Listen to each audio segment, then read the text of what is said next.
Magandang araw po sa inyong lahat. Panibagong araw, panibagong vlog na naman po tayo. Bago ang lahat, peace muna tayo. Mga kababayan, ang ating lilinawin tungkol dito sa pagtutuli at di pagpapatuli. Mga kaugalian sa mga lalaki. Pagkat sa tutulang marami ang hindi alam. Halos nga yata hindi alam kung bakit tayo tinutuli o bakit tayo nagpapatuli na mga lalaki. Mga kababayan, ito po ang naging dahilan ng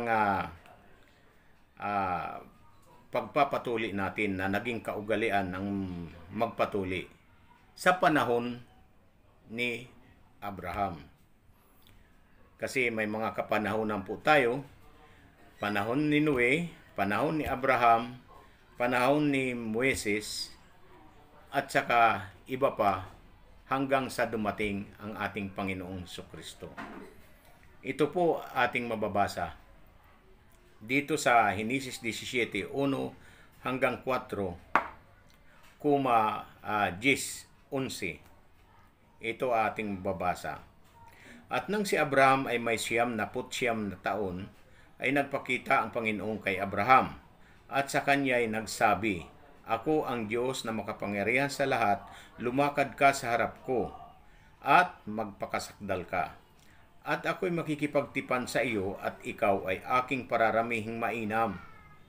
Sa 3, at nagpatira pa si Abraham, at ang Diyos ay nakipag-usap sa kanya na sinasabi, "Tungkol sa akin, narito ang aking tipan ay sumasa iyo, at ikaw ang magiging ama ng maraming bansa." Sa 17:10, "Ito ang aking tipan na inyong iingatan sa akin at sa iyo at ng iyong binhi.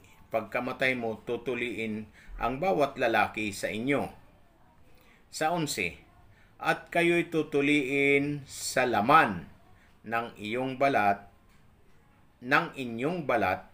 ng masama, at ito ang magiging tanda ng aking tipan sa inyo."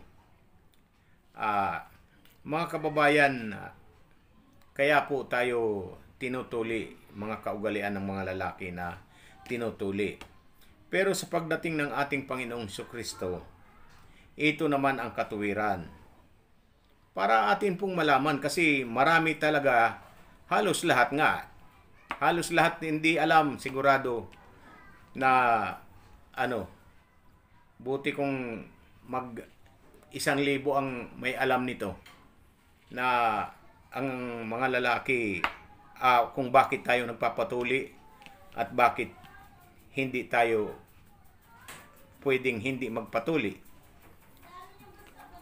Ngayon, ito ang katuwiran ng pagdating ating Panginoong Hesukristo. Galatia 5:1 hanggang 6 po ito. Sa 1, "Sa kalayaan ay pinalaya tayo ni Kristo. Magsitibay nga kayo at huwag na kayong pasakop na muli sa pamatok ng pagkaalipin." Sa 2, "Narito akong si Pablo ay nagsasabi sa inyo na kung inyong tinatanggap ang pagtutuli, ay wala kayong mapapakinabang na anuman kay Kristo." Pakinggan mo maigi, kung maaari ulitin mo at nang iyong maunawaan. Sa 3, "Oo, pinatutuhanan kong muli sa bawat taong tumatanggap ng pagtutuli na siya ay may kautangang tumupad ng buong kautusan." Napakalinaw po. "Kayo'y hiwalay," sa 4, "kayo'y hiwalay kay Kristo. Kayong nangag-iibig na ariing ganap ng kautusan. Nangahulog kayo mula sa biyaya." Ito ang katuwiran. Sa 5, "Sapagkat tayo'y sa pamamagitan ng Espiritu dito na tayo mananampalataya sa pamamagitan ng Espiritu. Sa pananampalataya ay naghihintay ng pangako ng katuwiran. Sapagkat kay Kristo Jesus, kahit ang pagtutuli ay walang kabuluhan, kahit man ang di pagtutuli, kundi ang pananampalataya na gumagawa sa pamamagitan ng pag-ibig. Inyo po itong pakiunawa at talagang napakaganda ang mga talatang ito patungkol sa ating mga kalalakihan na hindi alam kung bakit nagpapatuli at bakit hindi nagpapatuli, at ngayon kinakantyawan ang hindi nagpapatuli. Sa ngayon, hindi na po kautusan yan.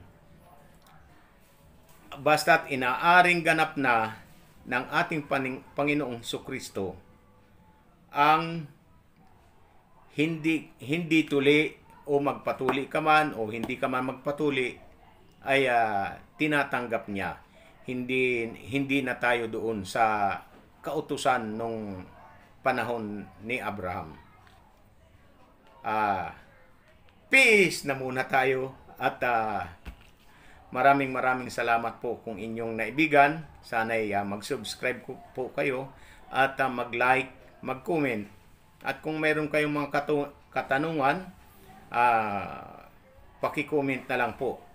At pagka aking nabasa, ay re-replyan ko kayo kaagad. Kaya maraming salamat po sa inyong lahat. Peace na ulit tayo. Salamat po sa inyong panonood.